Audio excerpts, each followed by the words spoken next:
a mehe ngalo peka e pehe ki he family ko ia o tahine ko Tankina Nicole Soakai ka pehe ki a Feki Penny Havea o Mataika. O go whawhi at ke tau kau whatahapea mo le tio mare mātonga me i funga misi ne iafu ia ihe hawani pea ihe taimi tau fie. Ko e mehe hala tohi loto ia mehe funga misi ne iafu babau.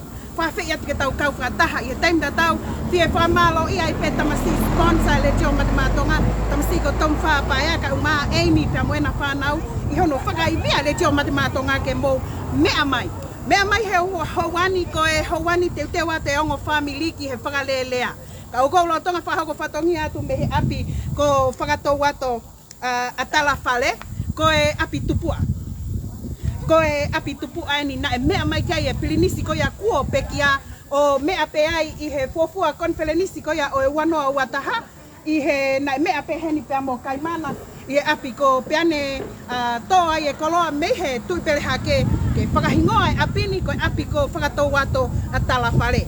Taimda tau o ku whihanga ki pepea mo e api ko talofa ko e ongo api tupu ane tamasi ko tom whapaya. Rotonga whahoko whatongi atu mea i e lete o madematonga i he hawani i he hala ko a Rose.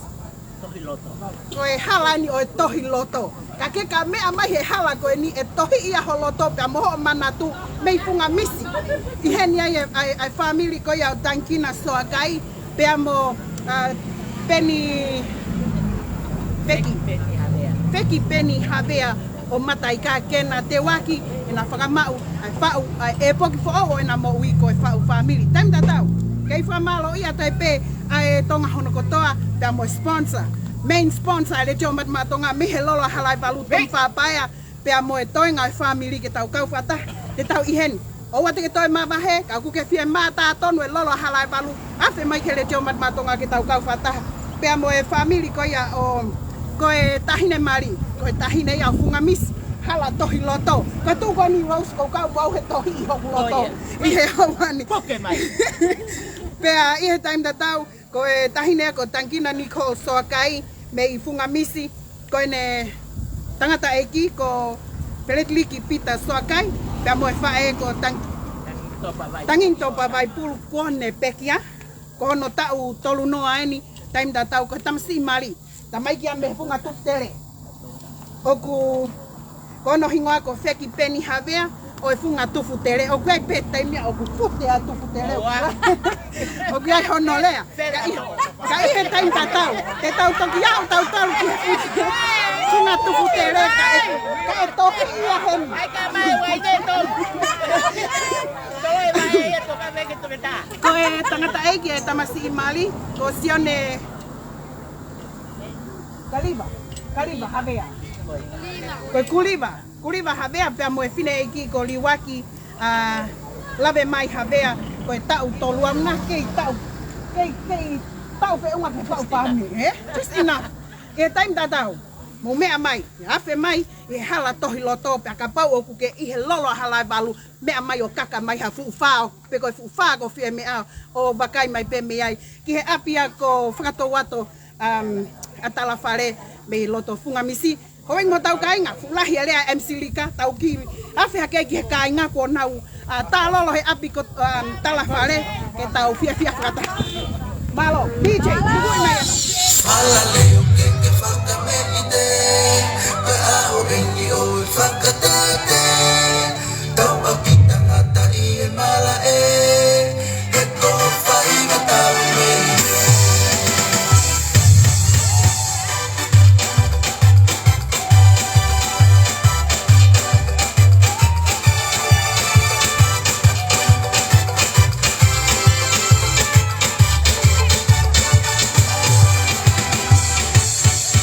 Fala leo que whakame i te,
Koe pule lahien.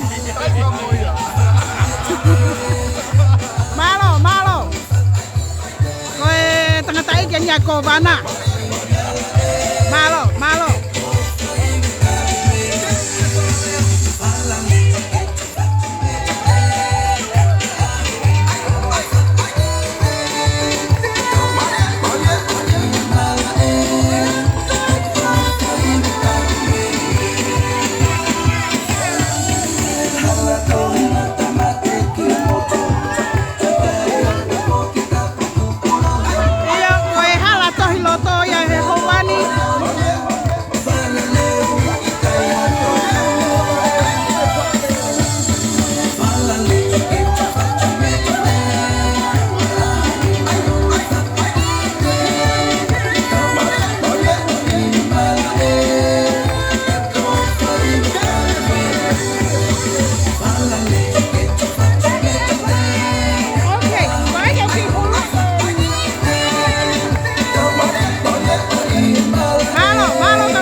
Tama pe agui kai ke te ala fa e ta utu ilalo I he ma fana pe I he tala no fua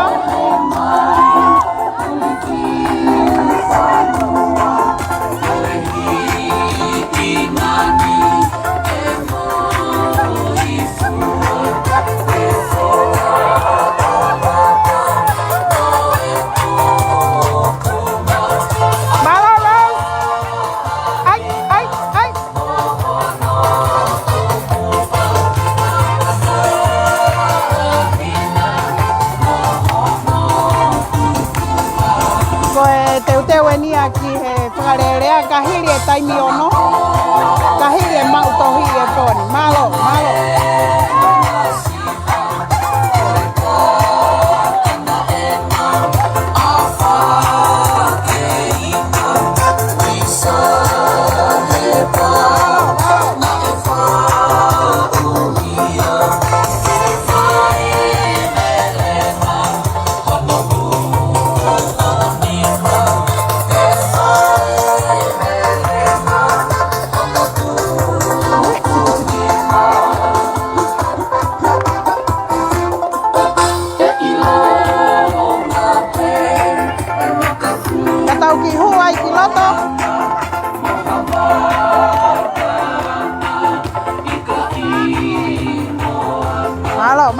Malo.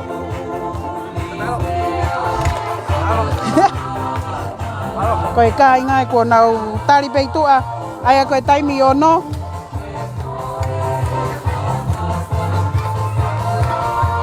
Katau ki hua e teu ke whakahoko e mautohi e taimi ono e iheni ai whamau polisi Feleti tuita kene whakahoko e oau mahu inga ko ia o e ewhia finiko e mautohi pia kahiri ko ia.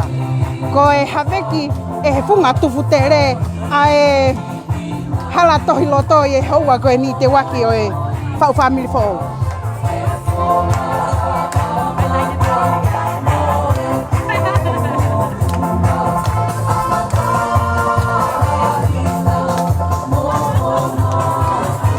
Koe kupu mahu inga e nia ngahi katoanga pehe ni koe whae huki o ku tala kia I hoto tuunga ko ia I he family.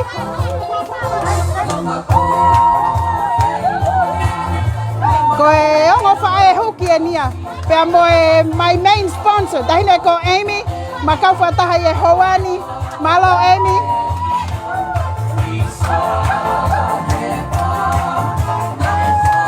Ko e tahine nia ko Tankina Nicole Soakai. Ko hono teu I hono lanu manako pe lanu maroon kau e nahe lanu whaofofa tahine. Ko mau mari e tahine mali e Howani taritari atu ai ke tau kau whataha mo ki mautolu koe a mehe ope. Koe aho whoke ni e tala ngofua. Pea koe aho pe ia vale ia tama ki he ngahi whae pea mo ongo family loa. Mo me amai pe ko e tahine ni ko ne mau. Tahine ko Tangina Nicole Soakai. Ko e teu ia e tahine ko e ngahi teu pe o ene whanga whae.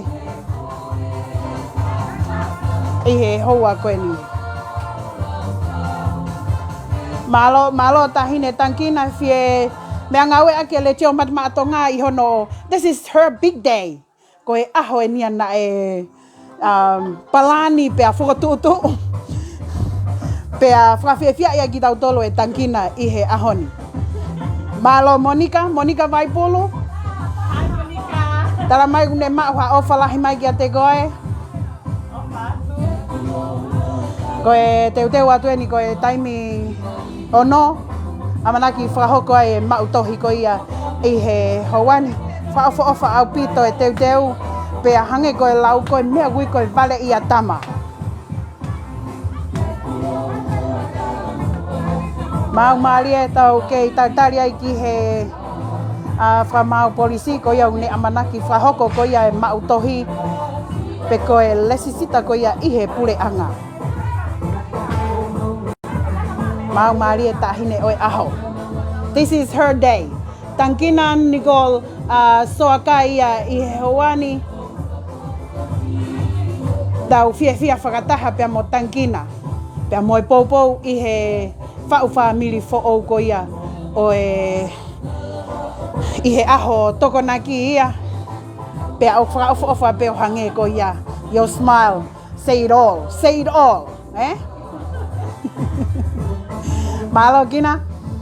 Ko familia ni unau fia mai pehe mamata mai kia te koe.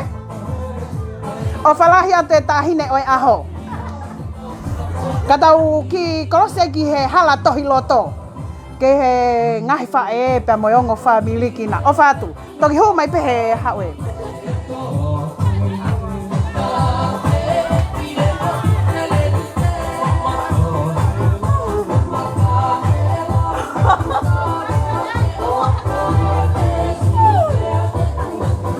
Koe ongo whae hukia ni a Tangina ko na mau pe I he kaumatapa.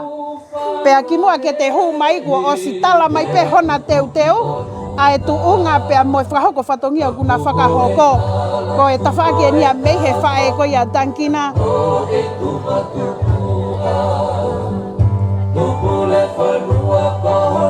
Pea au whakamaa whana e te mamata ki he ofa whae pea mo e teke langi. Teke tahine Mario e aho koe ni.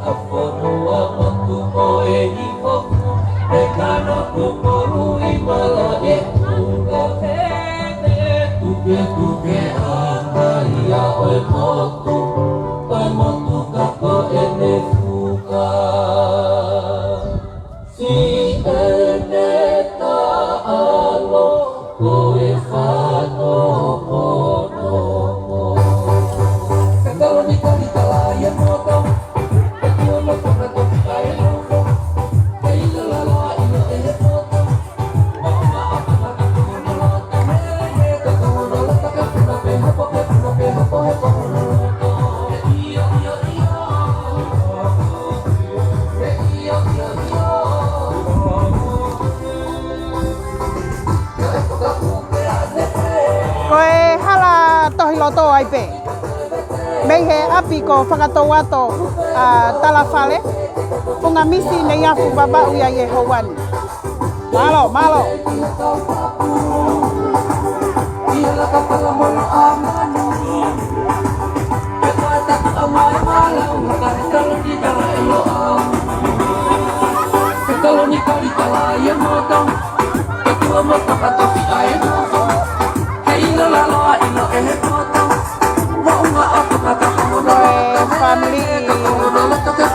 Family ni a oe femine, tautari ai ki e kai nga mei he funga tuku tere.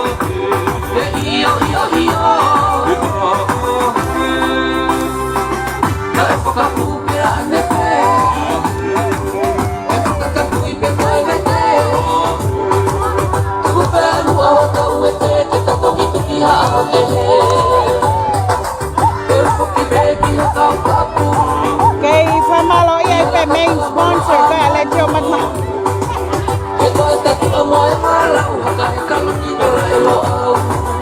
Tom whapaea pia mohono whakaivia le tio matmatonga ke kau whataha pia moe kātoanga fia ko ia he te waki whau family for all tankina soakai pia mo Feki Penny Havea o Mataika. Ko ia ai ka pau ke amanaki hau ki he lola halai walu mea mai ki pua tau kanave ke tau kau whataha. Ko e wheitu u whau whataha ia i he lola halai walu ke mea ai.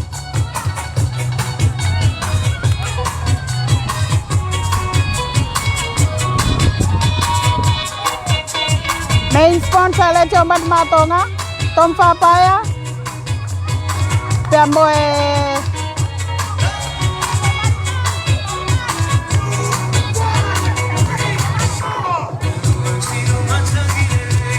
Kua vele e hala tohi loto. Koi hala tohi loto pia mihi api ko tala ofa. Pia moe whakatau ato a tala whare.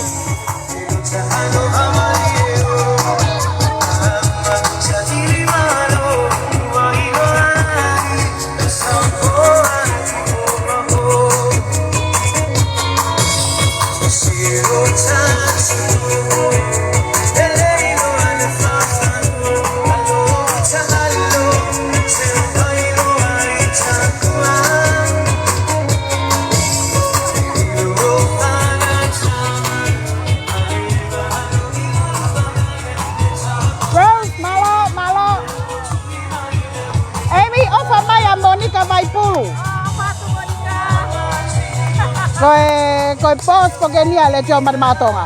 Me he lola halai walu.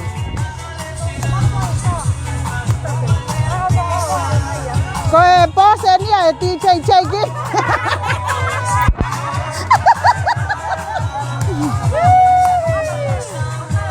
Mau mari e tawaki ko ia tahine. Koe kau polisi ke toi kau ni kai whaiteri haere tio matematonga he loto hala tohi loto.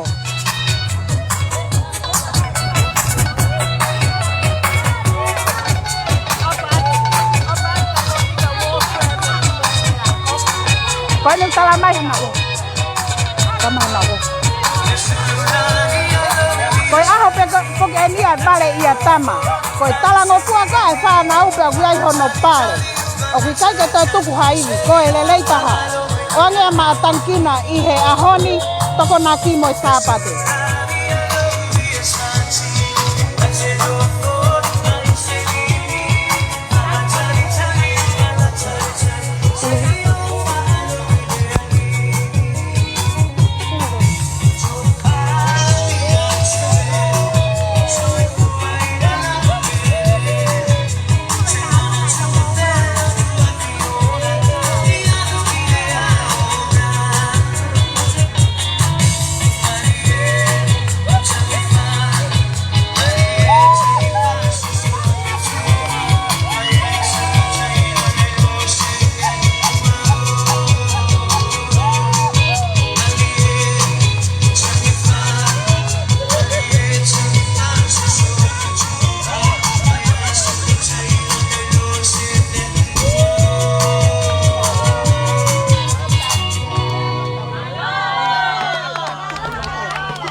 Hala tohiloto. Hala peha holo mei salaleu.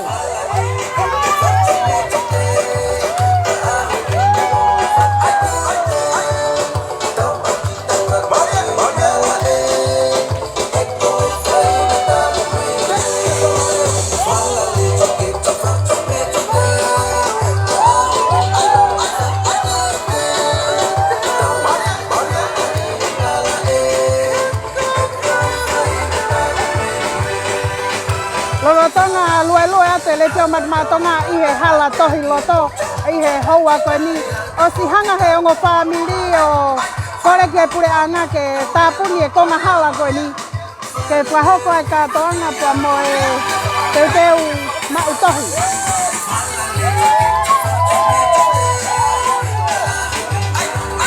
whamalo ia pe tau sponsor.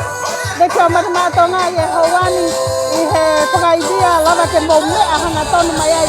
Tahi nei a ko Amy pia mo tongwhapaya i hono whakaidea le kia matamatonga ke mo mea hanga tonu mai ai ki he tātoanga. Tau whamiri ko au. Tankina Nicole soa kai pia mo wheki peni havea o punga tuputele. Mo mea mai peki ai ko i heni ai kau tangata i whanua tong whāpaya pia mo e toenga i kau tangata. Taini ka tau ko kei whawhai a toi peke tau kei kau whata. Ke tau lue he hala tohi loto. Ko e tahine nia e whunga misi. Pia mo e hao whanga eiki o e whiawhi whakakoloa ko eni. Tapu pia mo e tōtaha ko ona e whiawhi pia aho whakakoloa ko eni. Kai to mua whakatulou pia mo e awhio e tolutahai o toha tau lotolotonga. Patapu atu whia ka maha matapule. Patapu whakea hau eiki. Pia moha sola mo kulangi o ku ton ke whakatapua i hao whanga e whiawhi whakakoloa ko eni. Ka tā mua mōku e ki whainga maari e ko eni kua kouna kai e whini motu atu ani. Whia ko to mua whakapapalahi ki he wheitu ona. Ka maha se angai haa ko toa peu tonu ke whakatapua. Tūnga pe he poto pe ani umui. Pia mo e whakatupa ke e whatongia kua kouna kai e whini motu ani. O ko i he ni o ki kai ko haku whakaha ko loa pia ko haku. Tange ta tau. Ko lere mai he whiawhi ko ni ko i whanau mo i whakamoko puna o Maria pia mo sabeli o. O kwa ia e foto e whiawhi ko eni. Pia whamore more pe ka pau kai tuha mo tāua e foto. O mea i pe o ko i nofo ni ko i nofo pe e whanau. Kakapa e loto. Ka ko hi ko e mea pe taha ko lere mai mo ia he aha ko ni. Ko e koloa mahu inga o ne kei puke a e nofo e family pa mo i kai ngā. Ko e ofa laro taha pe na e pekia ia si sugalaisi e kolosi ka le vale. Ko ia pe ho ta whakakakato anga he whiawhi ko eni. Tuku pe ke u foto mai ake a e ki foi papana ke whiawhi ko eni. Ke u kau pe he lau pe o lau he kau he whiawhi ko eni. Kai te ngata he. Ke uto whakakakato a huk whatongia ke aho e kato anga. Lewa malanga kau tata watu.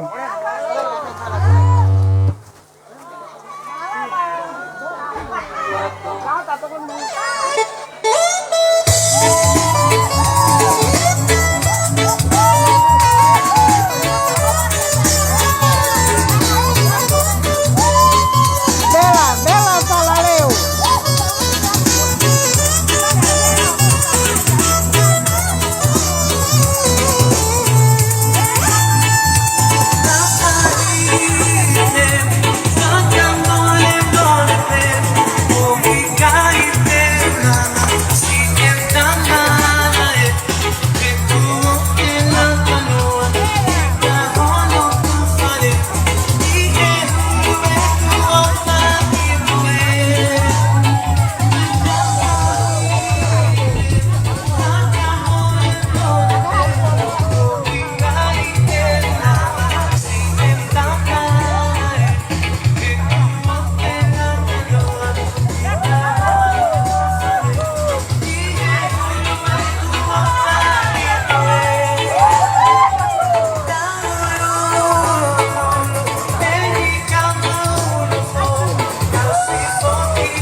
Oh,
Ai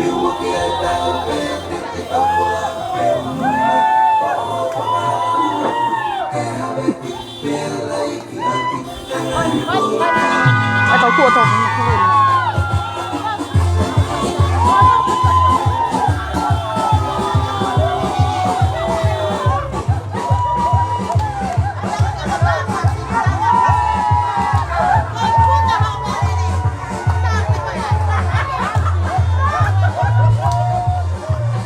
Koe taltali atu ene tamasi I Mali.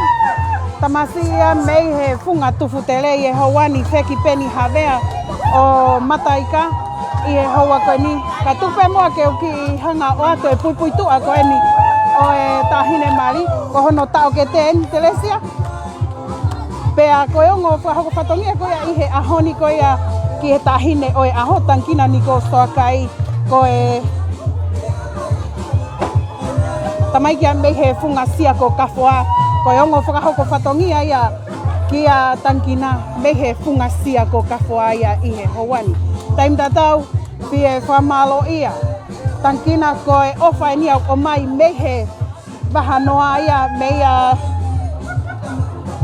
he koe mei Viliami Vaipulu, Laisane Vaipulu Vaidai, Adnaisa Vaipulu, pea mo Steve Vaipulu ia mei he wahanoa ia tankina mo ofa lahi e koe whanau nei tuku ai e whae ko ia tankina koe whanau koe toko nima. Pea kuo mamao atu e whae ko ia tankina aia ko tangini topa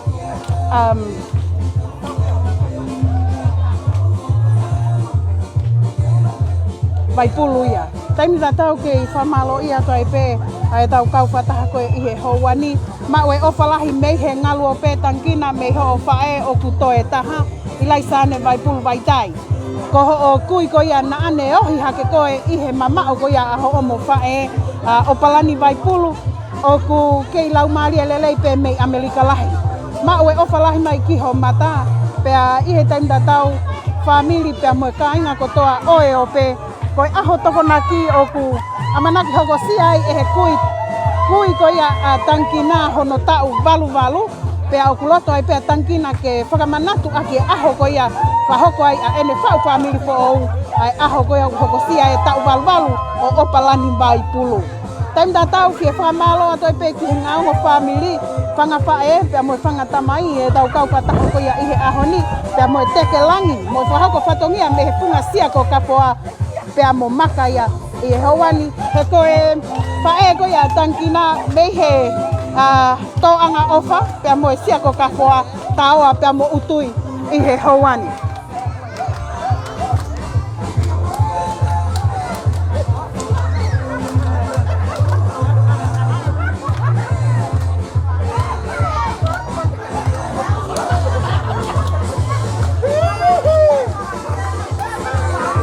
Koe hala tohi loto ia I he hawani mei he api ko ia ko whakatau ato a talawhare, funga misi.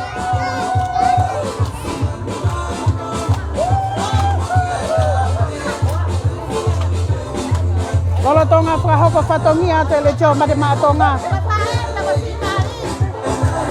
Koe whae ni ko ia a wheki peni havea. Liwaki lave mai havea. Hello? Liwaki sia ke laini ke mau. Malo tahini whakahoko.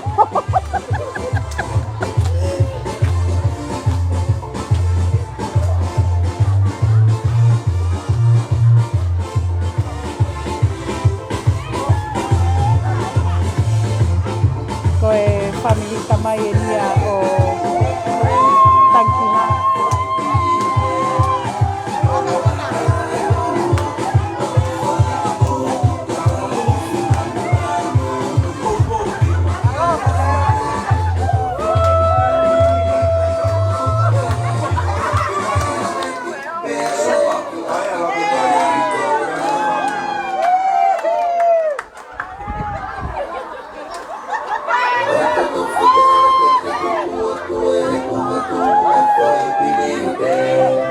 Kau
Masih oleh, Pak.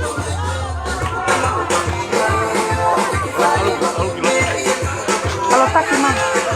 Kalau tak gimana? Deha offer mata lama.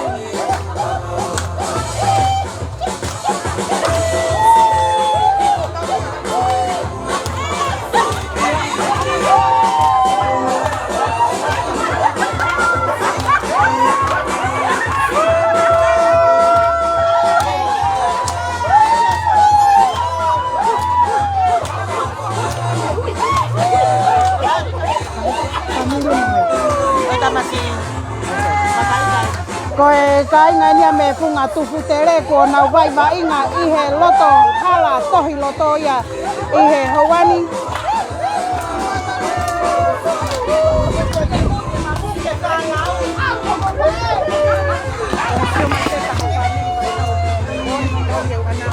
Dari mana kan ke kalau dia tambah. Kami yang mau ke Dongkram.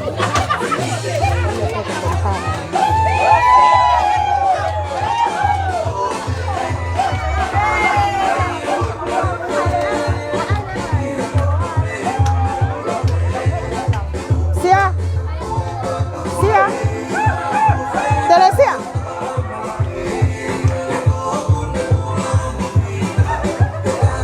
Tuwa giloto no foi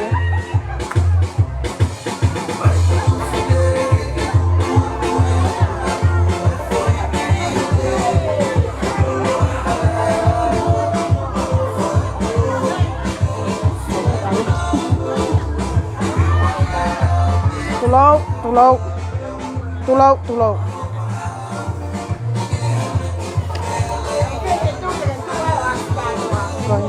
Từ tu mình mua mình.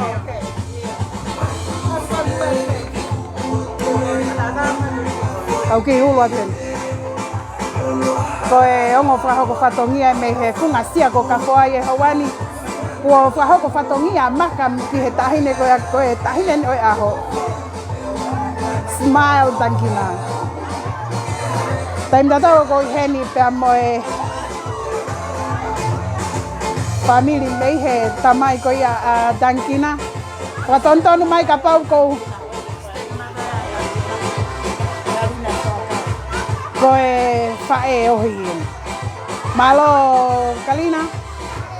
Coi ahoe nia fia, ahoe nia vale ia tamai he talangofua pe moi.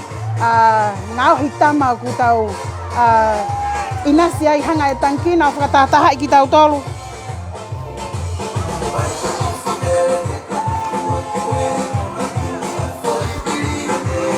Aki ai whiri whakapoto-poto pea mo e talango fua lahi. Tangkina mau e ofa lahi mai mei he o whangawha e tangata. Williami Vaipulu pea mo Adnaisa Vaipulu pea mo Steve Vaipulu. Kai pehe ki ho o whae o kukei toe i lai sane Vaipulu Vaitai. Nai whetutaki mai peo tuku mai ngai mea koe ni keo hanga o atu. Whamalo lahi, koe tahine malien. Mau malie tamai ke funga misi. Taua pea mo utui kuo iheni a maka. Ke whahoko whatongia. Ki he tahine oi aho tangkina. O whalahi mai ho family pea mo ho o kui.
Tangkina ko Aupalani vai puluen ko ho kui ofalahi mai ko mata.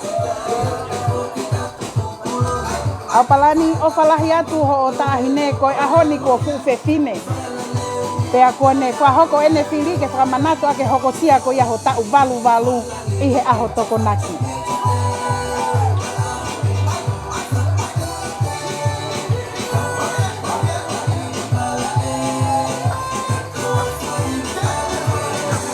Me a whamamahi ko e hanga e COVID-19 o taofi ai ngahi mawhana pia moe ofa ka ngā ka whaka umai pe i he lechio marima atonga. Aho mou ofa ki he tahine oe aho. Monika vai pulu ko e ofa anga ena e mau grandpa.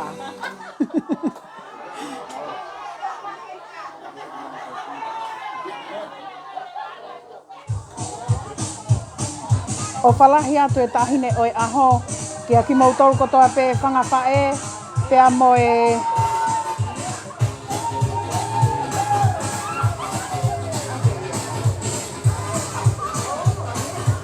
whangawhae tangata, pea moe kui, koe aho e ni na ake teu i kia i ho o taahine, ho o fo i pere, koe aho nia ko hanga e Tangkina, Nigol, soa kai o whakawhiawhia i katoa ki tau tolu i he ahoni.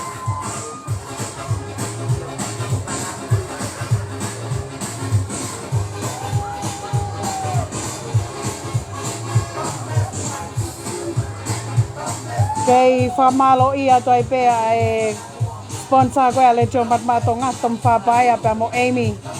Paia i he fie mea ngawe ake lechio matmato ngake mo mamata tonu mai ai ki he katoanga. Fie. I he e pokfo o amanaki whahoko e Tangkina Nicole Soakai pea mo Feki Penny Havea ko ia o e funga tufutere i he ahoni. Tau toki maa vai kawa pe mo ongo mea mari he aho sāpate. Koi ai whawhi i atu, nopo mai peke le teo matmatonga, he o atu whahanga tonu e ngahi katoanga ko toa pe o e talangofua.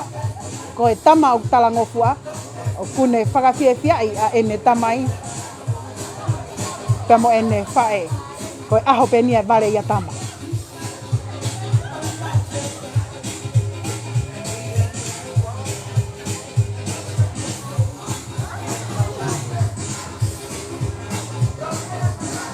Ko itu ai kainga o e funga tuputele i he e whiawhini. Longolongo a me he hala tohi loto. O tui koe nau whoki ko ia i he po ni e tohi i ai peho nau loto e hala tohi loto me i funga misi. Ne iafu wawau ia i he houani. Tegi ai, hake.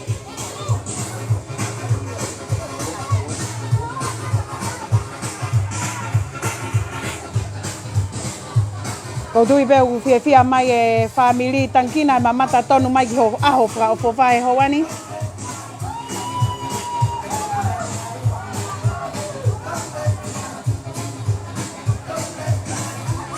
Mau mari e heni pēr moe tamai ki whahoko whatongia. Mei he funga sia ko kafoa.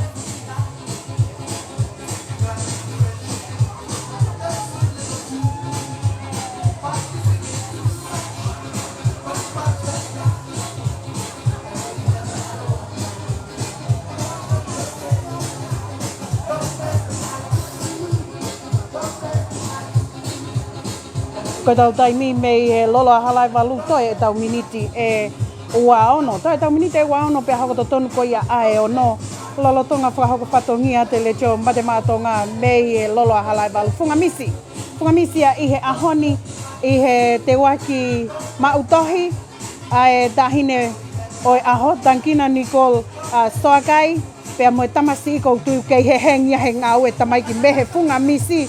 Kei mou sio aia i he tohi loto i tua. Ka koe hauani umau heni i whakataha pea moe tahine oi aho. Kou wakai atu kua mau e tamasi i tua.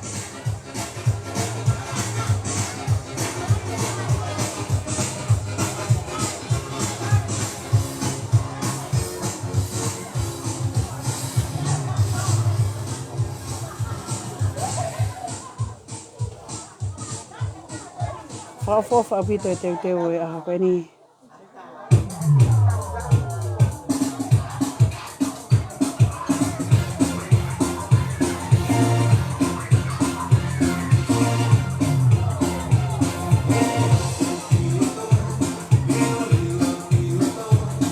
tue ko aho pe nia fia nia tu bau ko ia hore va pe mo kolonga ko kolo here monga o ia wete to e fia he ngau nia tu bau e fia fina tamai nia tu bau ko e kolo ia o mo kui tangina ko e foi pere o faanga porque na o palan vai pulu si fia mai pe me Amerika lahi mamata tonu mai tangina kia te koe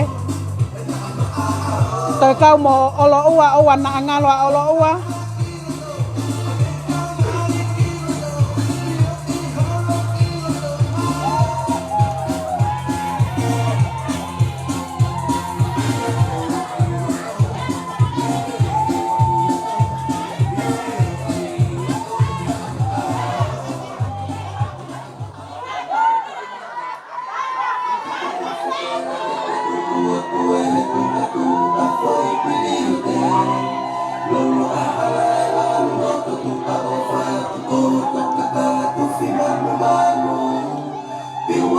Kalau tonga koe tau tari ki hoko to tonu ko ia ai ono tu pe mo ke fa manato atu ki he tonga hono kotoa ai Liku Alofa Resort.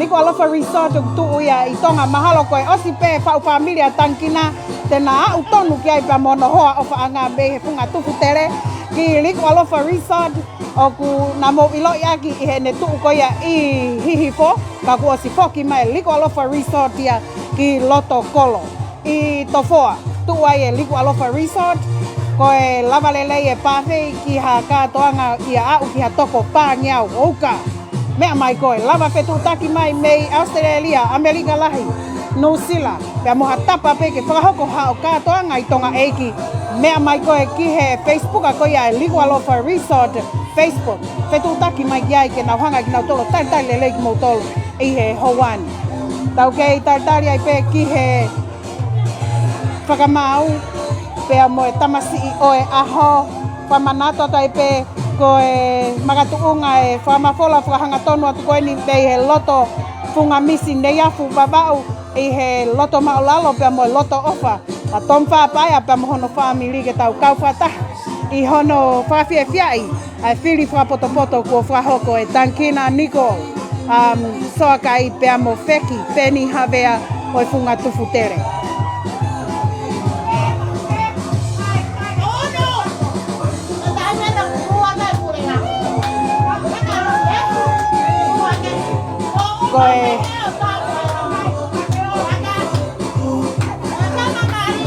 Koe tamasi oe aho.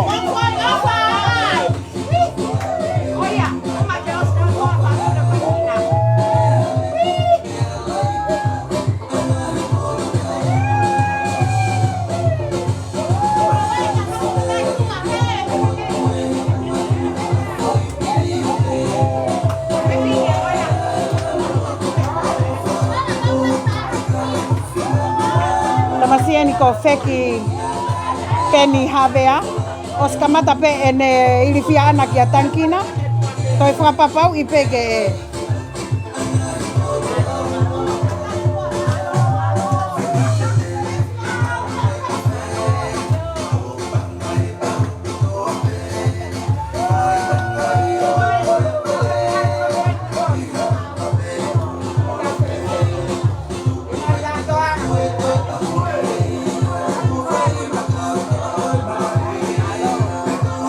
beautiful smile dahil ni Tankina.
ko e lanuenia o e matematika. Mei he Vava'u High School.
Mai e funga tukutere ko toa ko e mana ia e nia funga tukutere.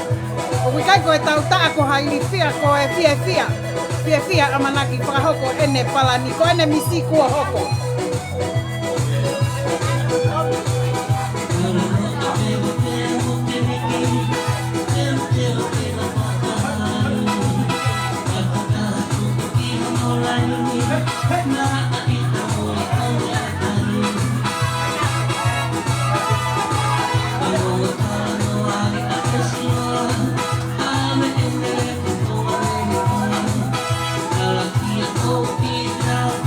I'm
tau tai mi mei e lolo hala ka luto e tau ni te hongo pulu pe hako to tonu ko ia ai o no amana ki tu uta e fa mau polisi amana ki kele fa hoko ma utohi ko ia ai o tamai ki ko ia oi aho tankina Nicole Soagai pe apehe ki a feki Penny Havea o e funga tupu tere more kotoa mai ki he funga misi ia i he aho ni o whai ato ai pe.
Te ongo family tua ka kumbau hai tau o wala o tantari e whamau polisi kanai kai o si teke i e lama tua ke au ki e sai au pito.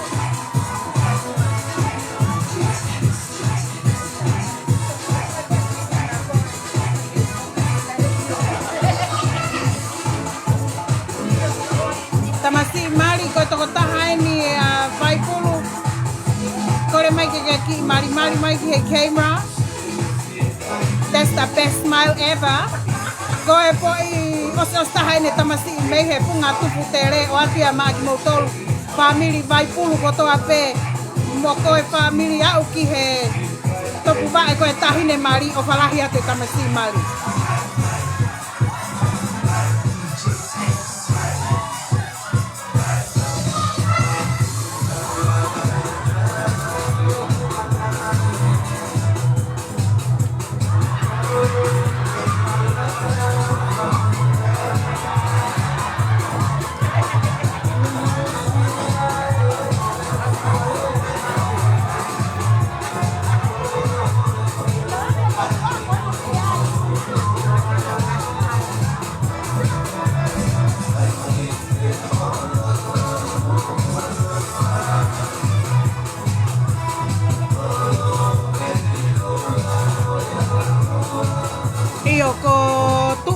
Pea moe mavava, pea moe fia, tākisi.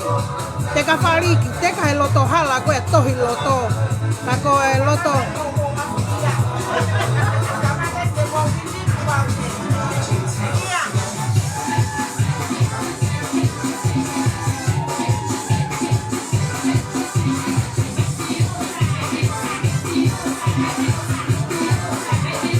Samson whai ngā pāia.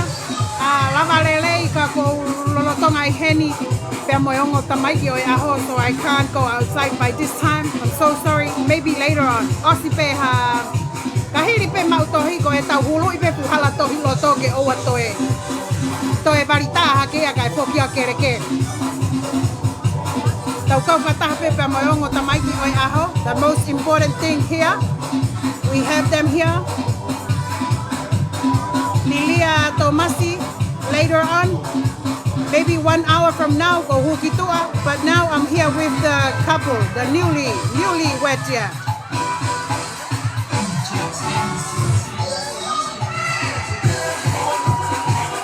more atu. Te tau toki hupeki tua kahiri e mau tohi talamai e feki. Mamari e hifu e funga tupu tere. Ia, o e tamai ke ia taime ia mawhana e funga manga ono. Koia.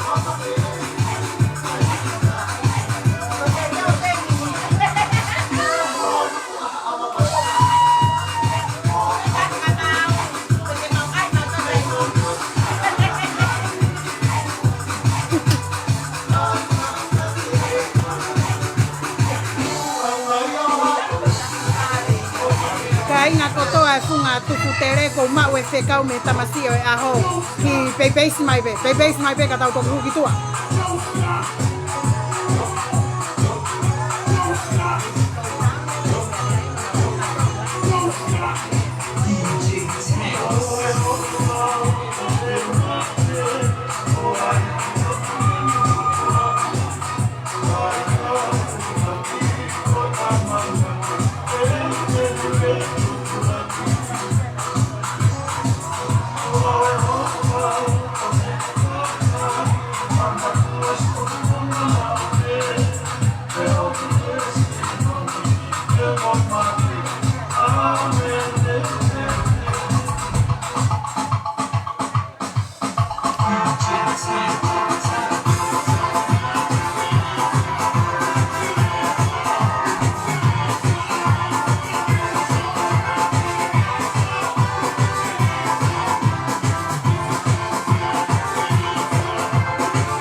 Kone ki longo pe fasiko whahoko ai ofa e whae tangata whai te ria anga.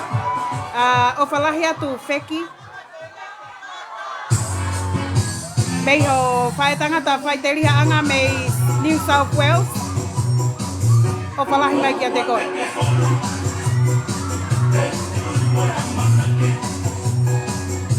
Mei a Uncle Tony.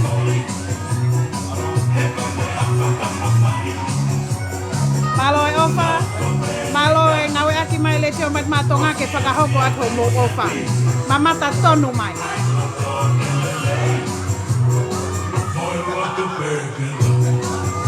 Pea ka pau weha motua sinkolo i tua ke mau ke au kai ofa.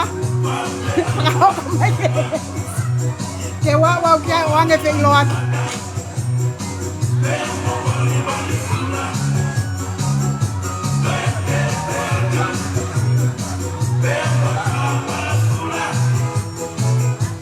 Ke mau e nia mei New South Wales ke whae huki a wheki ke ki whaonga e pasi. Iyo. Ai maha mea koe ngata ake funga tupu tele.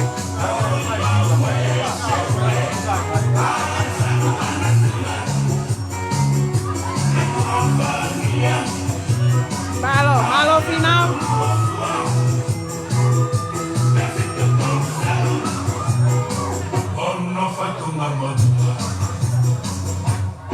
Tau tai mi hoko to tono ai ono. Te kai ke wakai ke whamau. Kone mea mai.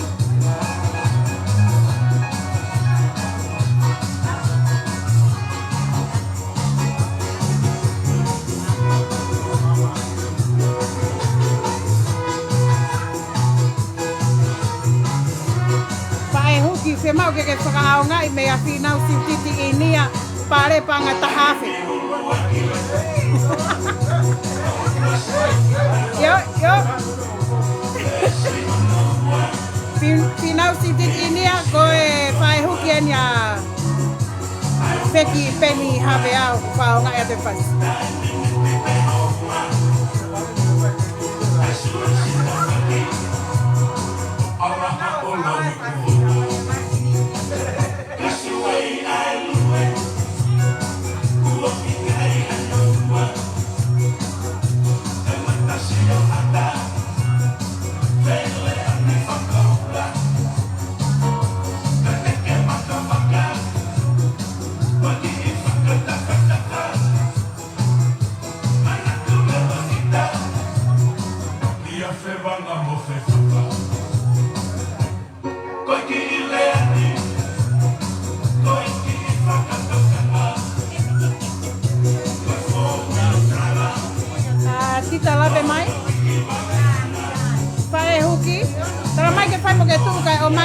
Graham. Mea whinau si titi inia. Io.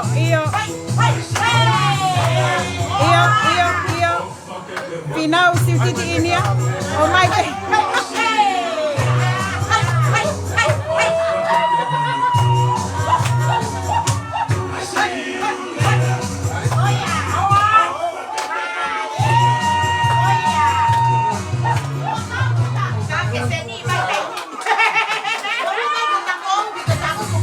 Whinau si titi inia.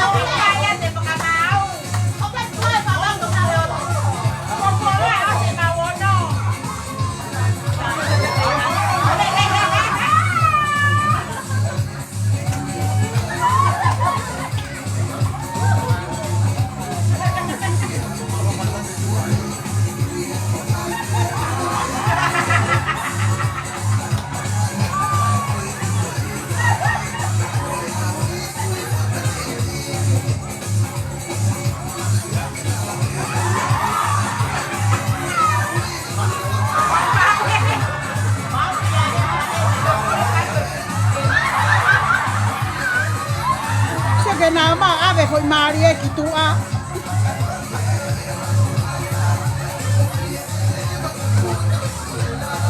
Mane ka te ka ke te mai mani kwem kone hu ki tu a.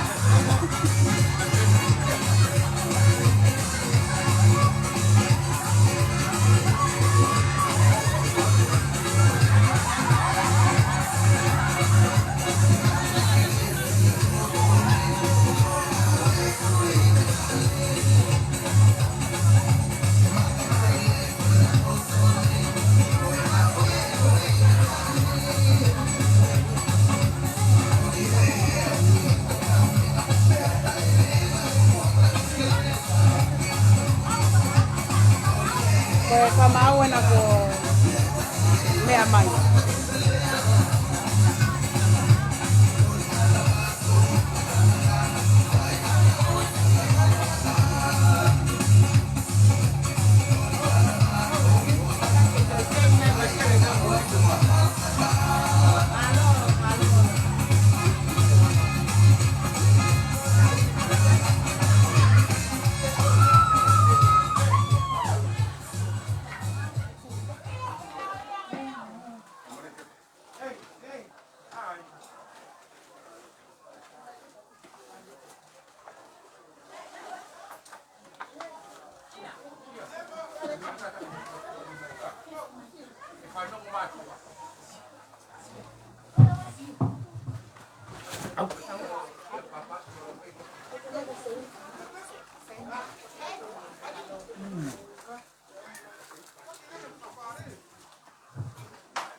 Iura ki lawa tu te na vea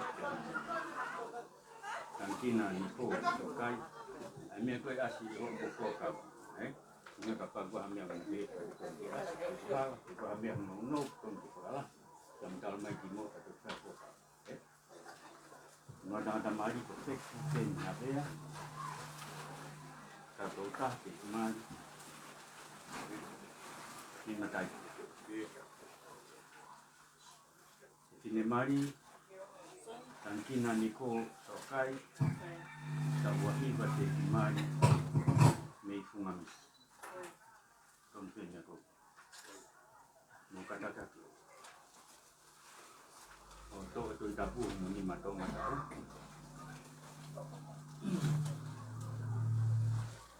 Ya mo angi mo imay kaya. Koe fuakawa ko atu kifai ai mai. Koe whakawa ko atu ki whai e mai. Okimawa, Kokimaua, Feki Peni Havea, Tautolta, Keki Mari, Mi Mataika. Aime, Mi Mari. Wakankina Niko Soakai, ko au tankina ni ko soakai, Kawahiva, ta uahiva, Keki Mari, te eki mari, Mi Fungamis. Nei fungamisi. Moana mui whatahama. O kuma puakava, O kuma puakava, o kai ha mea whakalao, o ku ikai ha mea whakalao, ki ta ofi ati a e mamai. ke ta ofi aki a e mamari.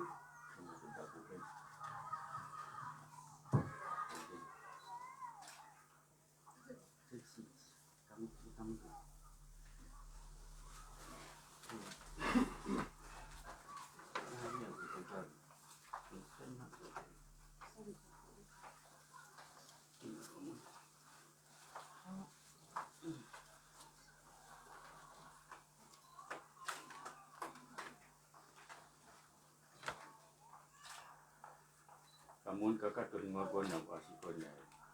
Nabi ni. Tetapi mukoi tangkingan pun lima kona. Lalu kamun kakak.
Ya veki ada kita tahu.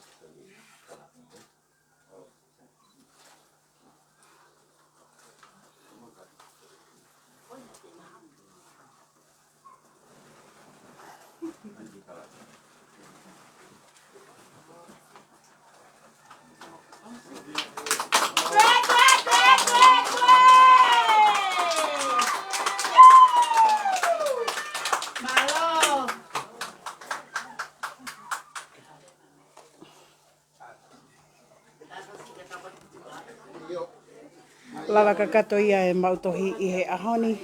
Whahoko atu ia e he whamau polisi, Feleti Tuita.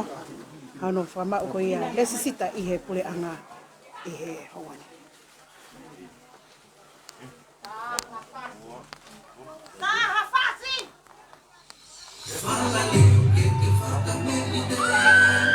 Beautiful, beautiful, Tankina.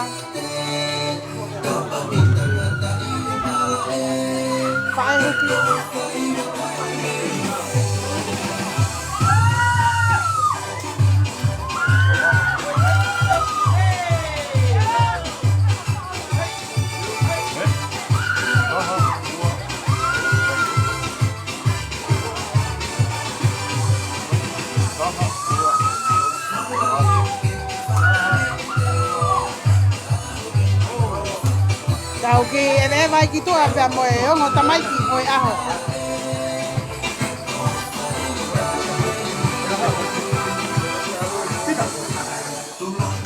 Tau ki hua tau ki tua. Kina tau ki hua ki tua.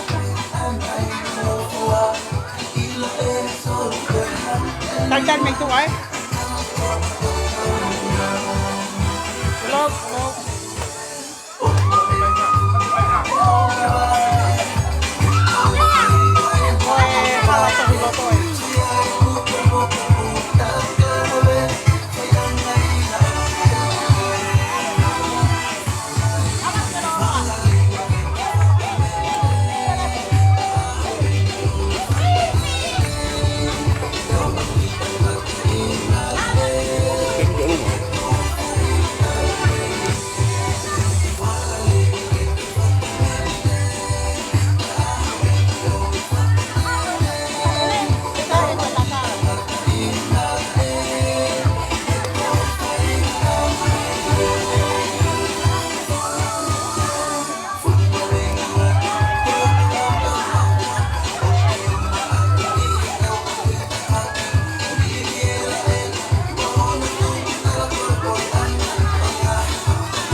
yo,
ko e whakatuuta mai nia ka inga ko ia o e tamasi o e aho.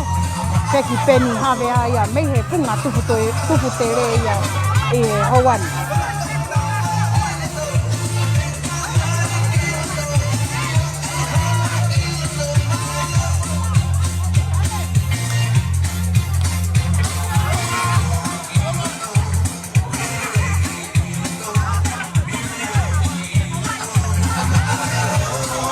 Ko e aho pe nia e wale ia tama, ko e alu o singa e nia, mei he punga tupu te re ia i e haua koe ni, pia moe ka inga ko ia e tamasi mali, peki peni hawe a, tau pia whakataha i e aho koe ni, pia moe wha miri so o.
Kapuki he kai ha mai ku nia fiho tau lolo tonga. Tabat ka fia hamada pore ai fonuan. Tabat ki hata kilot. Pegi ha ma fikau. Wadan fuatap ke kau ofisakolo o tau walolo he kere kere eki koen. Ada ko whakatap ki he ongo whawhamiri whaou o e aho koe ni ki a tangina te pehe ki a whiki. Ada ko whakatap ki he ongo whamiri loa. Ada ko whakatap ki a palani vai polo. Tapi he ki a lavinia, mo ana manu me family me fungasia. Ada whakatap ke fungasia ki a takintop.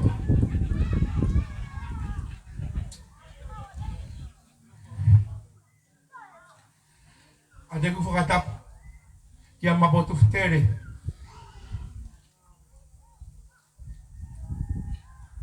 Tapi ki ono kainga.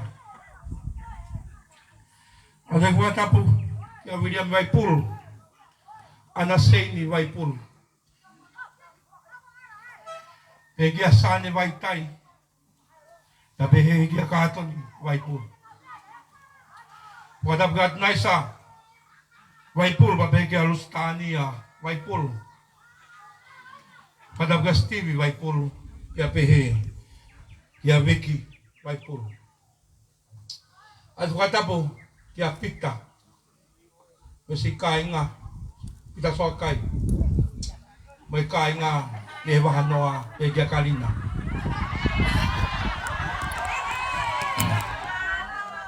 Ato e whakatapo, kia tom whapaya, kia pehe, kia family. Ato whakatapo kia Maria, may whanau, may whamuhopuna, utau walolo, he kere kere koin. Ato e whakatapo, ke sola mai volangi o tataka he api ko wato atawhare e via vikoi ni. Pamole mole pe mua fia. Mai a whainga maari ke whakatau ke e porokalamani. O maua ngofua mea tong whapaya ke whakatau ke e porokalama e via vikoi ni. Koe pamole mole atu pe ke whewhekau e whamiri o wheki. Ke ni kātak whamore pe mo. Ke ni tataka toa whamiri i e via fini. Te tau toki hoko atu. Malo.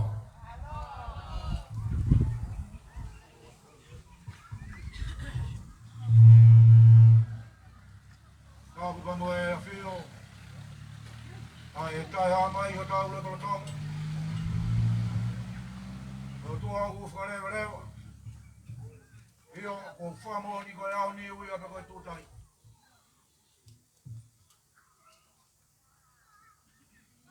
Kāpu ke aho mau inga koen. Ai o mai whau whare whau. Kone whai o tau whakatatai.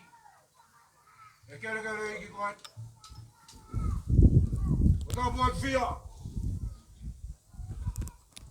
O tāpu ke o ngō whamiri. Ma mole iau. Nai kai ai hataha e takua he mara e koe ni hano whakatapua. Mole ala hoko kai wai. Atu mege uhala pala bia tu he. E ku mei te aku lau mari e.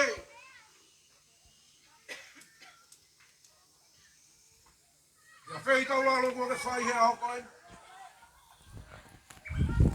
E u ke ami me aku tuha.